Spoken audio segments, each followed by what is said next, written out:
Hey, good morning. Welcome to the Donnie B Show on the Let's MAGA Locally platform. We have a special guest with us this morning, Mike Woolston. Mike is running for Jasper County Commissioner's Office. And I had the pleasure of getting to speak with Mike at the coffee shop the other day, and he told me why he was wanting to run and told me his background a little bit. And I just found him very interesting, and I found him a very honest, forthright individual that came out and said, "Hey, this is the problems. This is why I want to run." And hey, I'm glad to have Mike on board. Mike, welcome to the Donnie B Show. Can you tell us just a little bit about yourself? Thanks, Donnie. Sure. First, let me define a little bit the Western District, which I'm running for Jasper County Commissioner in the Western District. And that would be basically, a few years ago, I thought the counties divided up geographically, just a center line right down the middle of the county, and you had Eastern and Western District. And in fact, that's incorrect because it's not divided geographically, it's divided by population. So the Western District encompasses the city of Joplin, Duquesne on the east side, and out East 32nd to the Crossroads Industrial Park. Goes up range line, includes a little bit of the south and west corner of Webb City.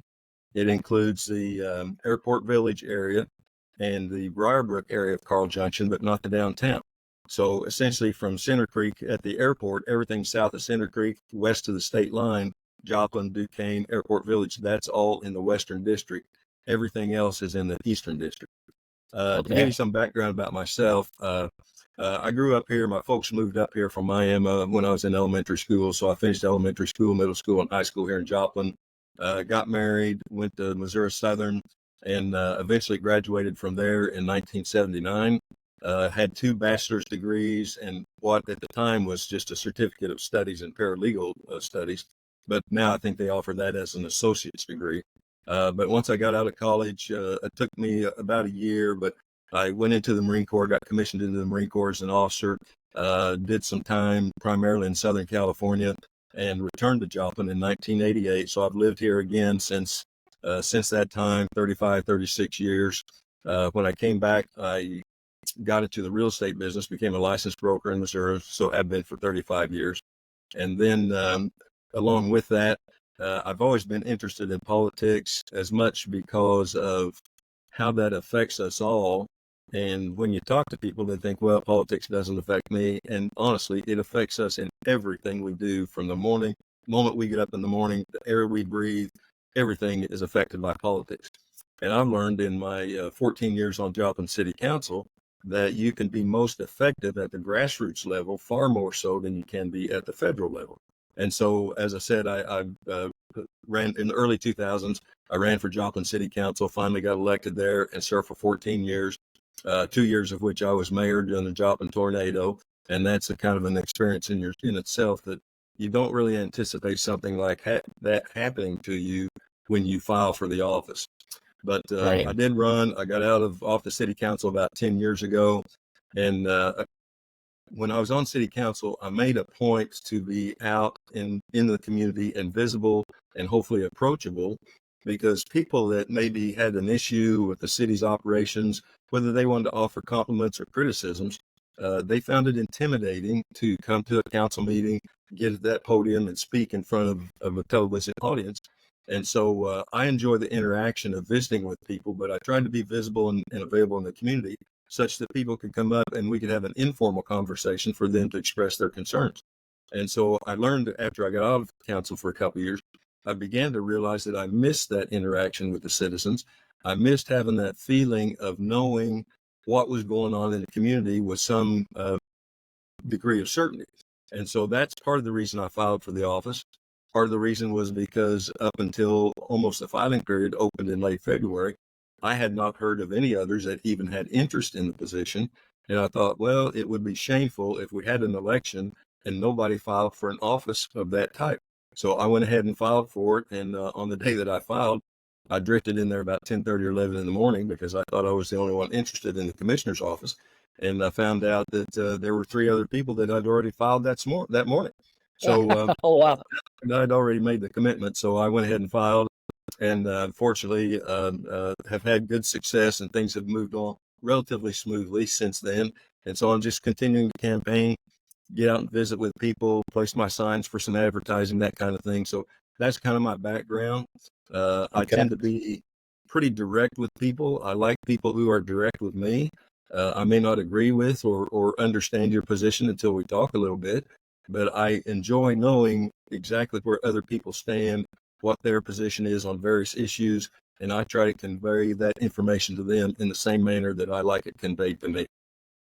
Well, that's one thing we can agree on. I definitely I don't like the shiftiness of, never having a direct answer. I like a direct, if I ask a direct question, at least I want a direct answer back, right? Sure. So that's something we can agree on. Mike, a lot of people that are just now waking up to saying, okay, they're like you. They're like, I've always been interested in who's going to be president, who's going to be vice president, who's our nationally elected representatives. And they haven't really been in tune with school boards, maybe even city council, and especially maybe not even the commissioner. So a lot of us and a lot of the people that maybe in this district or in this area might not even know the exact duties of what the commissioner does. Can you maybe give us a little bit of insight on maybe some primary responsibilities of the Sure. commissioner in that job Sure. you're seeking? Well, I think most people are familiar with the city council and how city council operates. And so I tell them that the city council or rather the county commission is fairly similar to a city council. The county commissioners are responsible for the county's operations. And so just like the city council makes decisions for the city, the county commissioners make decisions for the county. Their primary responsibilities are to approve the budget for the county. How I believe the process works is that all the other elected county office holders, like county collector, county assessor, those types of offices, they are elected by the people. So they're somewhat autonomous from the county commission, but the county commission approves their budget. They submit a proposed budget, the county commission reviews that, and then they make the final decision relative to the budget. County commission also takes care of all county buildings, the courthouse in Carthage and the recent flooding over there. They take care of that. The new courthouse in Joplin, they were responsible for getting that approved and built and all that. And then they have some other buildings. The county has a roads and bridges crew that basically does public works types of projects in the county. And they have a building over north of Carthage, so the county commissioners are responsible for that. They are also responsible for the, as I said, roads and bridges and maintenance of county roads and bridges, not MoDOT bridges nor city bridges or roads, just the ones that are in the out county area. They're also responsible for personnel in the county, those kinds of things. So a lot of similarities between the county commission and a city council. And when you put it in the context of that comparison, most people have a pretty good idea then of what the county commission does. Right. Absolutely. Who is actually in that position right now? Darius Adams is in the position right now. As I recall, he's been there for about 20 years. He preceded me on the Joplin City Council and has been in the position at the county commission for, as I said, about 20 years. He has chosen not to run for re-election. And so that's part of my reasoning too in getting involved at this point, is because it's awfully hard to beat an incumbent that's in office. And so, as I said, when I didn't think anybody else seemed to be interested in the job, that's what prompted my interest, because I feel like my experience on the Joplin City Council is highly relatable to the county commission. It would be, even though the hierarchy of the two organizations is a little bit different and the process is a bit different, it's close enough that I could easily fit into the job. And part of my plan in preparing for that I've gone to the county commission meetings, every meeting since May. They meet every Tuesday morning at 9:00. And so I've gone there to start getting a background in where the county commission is at, issues they're dealing with currently, those kinds of things. And so you're doing your homework. You're getting it in. You're understanding what the issues are. And I think, you and I both were in the military. Both of us were commissioned. So, as a young leader or lieutenant or, anyone in leadership position, especially in the military, there's a model of decision making. And there's a process. And I think that's why our military is so strong, because they get trained in that decision-making process. And they understand what's necessary, what's critical, what's essential.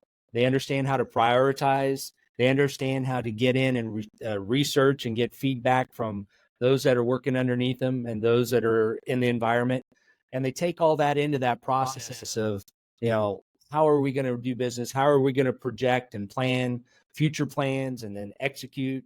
So I think those qualities are important in this type of position for a county or even a city leadership. So I'm glad to see you have that well-grown leadership as a military individual. You've been through the city council. You've been there quite a while, and you've dealt with a lot of critical issues. You were tested during the tornado. You did great things there. So, when we talk about, that's what I'm going to transition into. I'm going to ask you about your decision making, basically. I asked pretty much every politician that's come on our show, from Senator Carter to Senator Eigel. I've asked them all the same thing. What, if what are your values? Do you have weighted values? Example, if it's for taxes, are you for raising taxes or reducing taxes? Are you for growing government or reducing government? Things like this. Can you give us a little bit of insight on how you make a decision? And are there any, I know there's values involved, but are there any other variables that are involved in what goes in your decision making? Sure.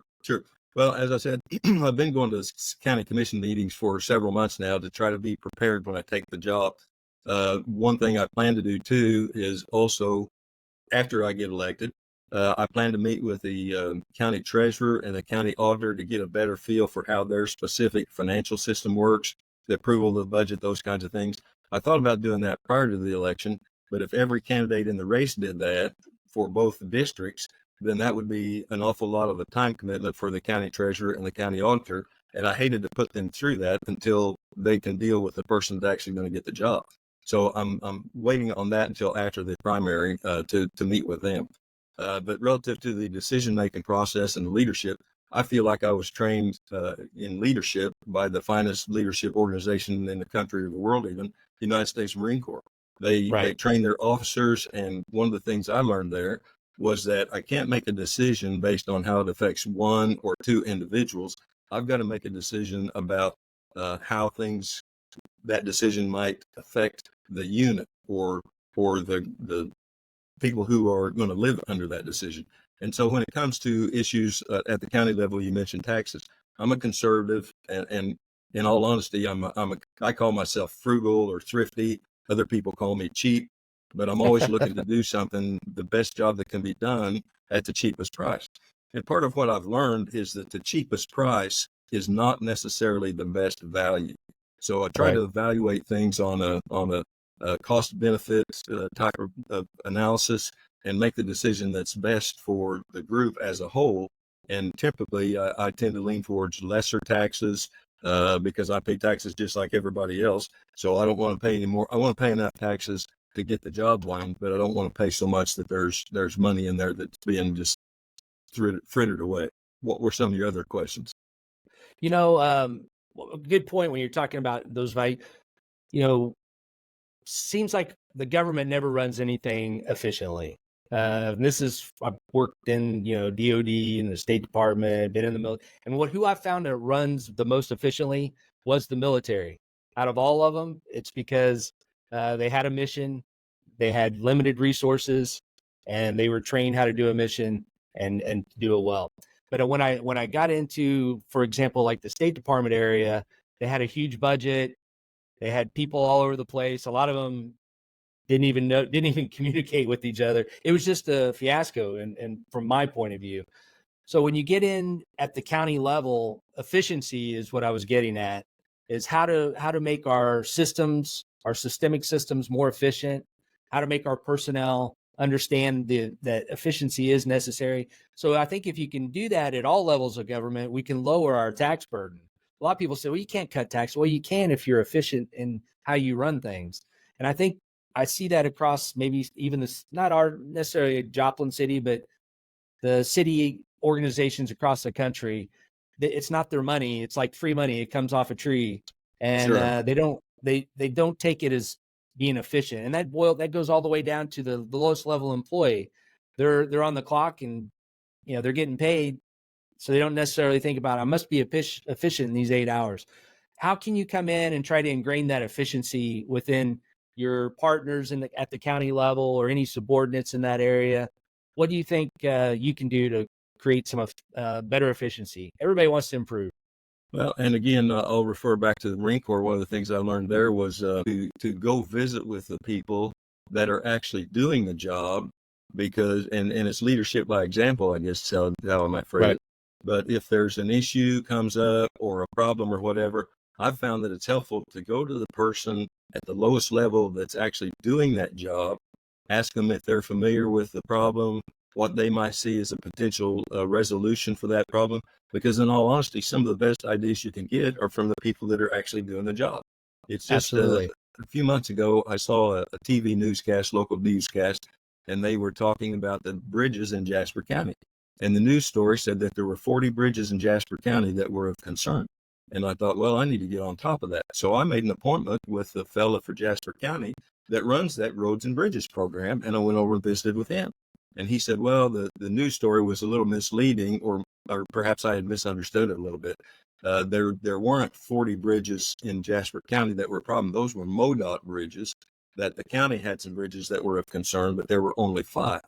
And so when I learned that, I asked him, well, are you scheduling the maintenance for those bridges? Are you getting the funding in place to do those?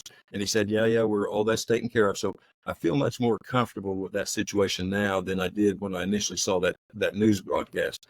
But again, that's just an example of how you go to the person that's handling the job and get the facts direct from them, instead of it being filtered all the way up through, whether it be city administration, county administration, federal administration, whatever the case. You go to the people that are doing the job, talk with them so that you have a better understanding of the job. You have some insight into how the job could be uh, best done at the lowest level that's doing it. And so then you make your decisions based on that information. And that just took getting out of your office and getting on the ground, Exactly. which, yeah. And a lot of people, they don't do that. They wait for the report to come in, and then it trickles back down, and it trickles back up, and it trickles back down, and nothing ever gets done. So I'm glad to see you got those leadership qualities. I know I don't want to take too much of your time. If, Mike, if there's one thing going in to be the county commissioner, is there anything that just blaringly sticks out to you? Or I know you haven't got into the position, and that's usually when you find out what's really going on. But Sure. if there's one thing you'd like to look at or try to correct or change or implement, what would that be going into that position? On the day that I filed, Donnie, was late February. I went into the commissioner's office after I'd filed my paperwork and just visiting with them and said, what's on the horizon? What big issues are coming up? And I was told there really aren't any big issues coming up. Of course, that was before the courthouse in Carthage got flooded.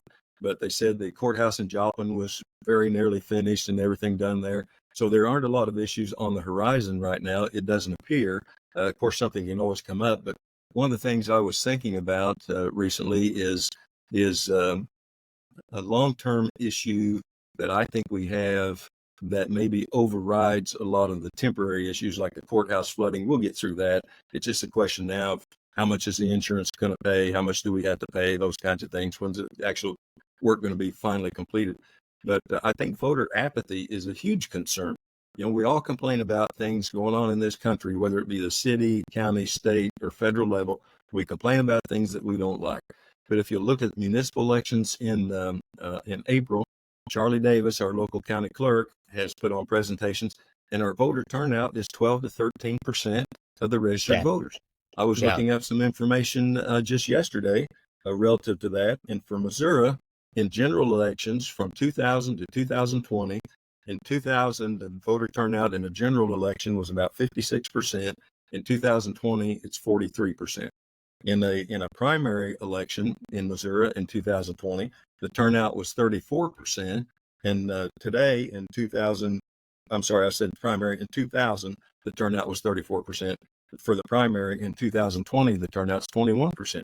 So both the general election and the primary election turnout is decreasing. And how can we complain about things aren't being done the way we like when we don't even get out and vote? That's one of the most Right. basic things in my mind that has to take place in this country. And what I've been telling people for years, and part of this is from my council experience, is if we don't like something, the only reason that it can continue is because we don't take action. And we need to get far more Absolutely. people active in elections. We need to get the voter turnout up in the 60, 70, 80% range. And until we do that, things are not going to change. The only reason bad things happen in this country is because we allow it to. And until Yep. we as individuals start taking responsibility for that behavior and start voting in mass, things are not going to change. And so that's my frustration with our system right now. We've got the greatest system of government ever created. But Ever it's the created. people I in the agree. government and our lack of getting involved in our government that's causing the problem. You can have more effect at the local level in school board elections, city council elections, county elections, because you can talk to those people face to face and hold them accountable if they're doing something with which you do not agree. But, as opposed to a federal elected official, you'll be lucky if they even come to your town and you get an opportunity to talk with them. And it's not that they Right. don't want to talk to you. It's just that they have so many constituents they have to talk to that you get lost in the crowd. So I'm anxious to, and I don't have the solution. I don't mean to say that, but we need to get people more active, getting them more educated about the issues and get them to vote so that when we have a vote, it's an expression of what the entire populace wants, not just a small segment of the populace. Absolutely. I mean, I couldn't agree with you more. I know I talk to a lot of people, and a lot of them feel like, well, I just don't know how to help. I don't know where to start. Sure. And they get on social media, and then you have these bots, or you have these extreme radical leftists that want to always jump on you for any little bitty thing. And then look at J6. You had over 1 million. I was at J6. My wife and I went to the Capitol on that day, and I met plumbers, electricians, school teachers, missionaries, just people from all over the country. And the number one common theme was, we just want our country, to be a good country. We want to help. We want to help in any way we can. We want to make sure the election was fair. There was nobody saying we're out to burn down the Capitol or anything. So what happened, what you saw in the media, I didn't agree with. I mean, I was there on the ground, and I saw all these people singing Amazing Grace, singing hymns from gospel, preachers on every corner out there saying, love one another, but you have to you have to show your voice. You have to get involved. We showed up, but what happened? When you show up, they use that as a way to hammer you back down. So a lot of people are a little timid and a little scared right now to pop their head up and say something because they think they're going to get that whack-a-mole effect from these radicals. Well, I'd like to tell them, you can't be afraid anymore. We're past that. You have to stand up right now, make your voice be heard with a smile. That doesn't mean go out and riot. That just means you got to come to these meetings. You have to come to the town square. You have to step up, not just on social media, but you have to be active and you got to participate. So I couldn't agree with you more on that. And I think people are so frustrated now. They're ready. They're ready to go to the school board meetings. They're showing up at city council. I think they're ready to unite. Well, and I hope they become more activists. And I look back to the founding fathers, and people forget that history. Those people, when they signed that Declaration of Independence, they put their entire lives and their fortunes and everything on the line. And most of them lost those things. And the question they is, lost them. Are we willing to stand up and take that same kind of a risk to save our country? Because if we don't do something, eventually we're going to lose this country. We're going to become a banana republic. We're going to fall from being the world's number one superpower to wherever down the line we might fit in. And so if we don't want that to happen, we've got to get up and we've got to get active and we've got to prevent it from happening. And the only way to do that is for people to get active and get involved. No, I agree. I agree 100%. Mike, I don't want to take a lot of your time, but I would like for the people here to understand how they can either support you, whether that's, I don't know if you're doing any donations. I know you probably I saw you putting up signs the other day. So I didn't realize how expensive those signs were to order and then put out. If there's a Facebook, how can people follow you on social media? So if you could give us a little bit of that information. Sure. I'm putting out signs. I continue to put out signs, and I'll put out signs until either I run out or we have the election. So I focus on that. I try to get several hours every day putting signs up. If somebody would like a sign in their yard, friends or people that I know or people that are supportive, just let me know, and I'll be happy to get one up there, and I'll come and take it down after the election. I'll also take donations. I'm somewhat self-funded right now. I've had a handful of donations, but I'm committed, and so I'm going to do whatever it takes. If I get donations to help with that, that's great. That means I can just expand my message out even further. But I've got a campaign Facebook page, and that is Woolston, the number 4, Woolston for Jasper County. You can go on there and post questions or comments or tell me you want to sign in the yard. And then you can send me an email. My regular email is mikew@nhrpm.com, or I've got a campaign email, Woolston, again, the number 4, Woolston for Jasper CTY @gmail.com. Contact me either way. If you've got questions, would like to visit, I'd be happy to sit down and do that with you. And like I said, if you want to sign, would like to make a donation, I would welcome any of that, and I would welcome your questions so that people are comfortable with me. As I said, I try to be direct with people, and some folks might find that a little off-putting, I guess, but I think the only way you can deal with the situation is if you know the facts and know the truth and know where I stand on things. And I'd be happy to share that with you. And I would hope you would be direct with me about what you like about me, what you dislike about me, and Right. perhaps I can change to be somebody that you're more comfortable supporting, or whatever the case. I'm not going to change my principles and my values because somebody doesn't like what I represent. But if there's something there where I can be more moderate in my speech or more diplomatic in the way I present things, I'm willing to do that, as long as I can still present the truth. Awesome. Well, Mike, you got anything else you'd like to cover before we let you go? Only thing I would say, Donnie, is I appreciate those people that have been helping me. I've had a number of retired friends that have been helping me put out signs off and on when we are able to get our schedules together. I appreciate those people that have made donations so far, and I just would say that I would appreciate your vote on August 6th. I feel like I'm the best qualified, most highly experienced candidate in the race, but I'm sure other candidates feel that way about themselves. But I would just appreciate your vote if you would feel comfortable supporting me for the position. That's awesome. Mike, maybe right before August 6th, maybe a couple days prior, we might try to do a live and people can actually ask you questions Sure. Yeah. online. I did that with a couple other guests that I had, and it turned out pretty good. We had people coming on Facebook and text in their questions and stuff. Right. So, Mike, I don't want to take any more of your time. I know you're busy. I saw you putting out those signs. You're hot and sweaty. That's a lot of work, I know. So I appreciate you coming on today, and I wish you the best of luck in your campaign. Donnie, thanks for having me. Thanks, Mike. See ya.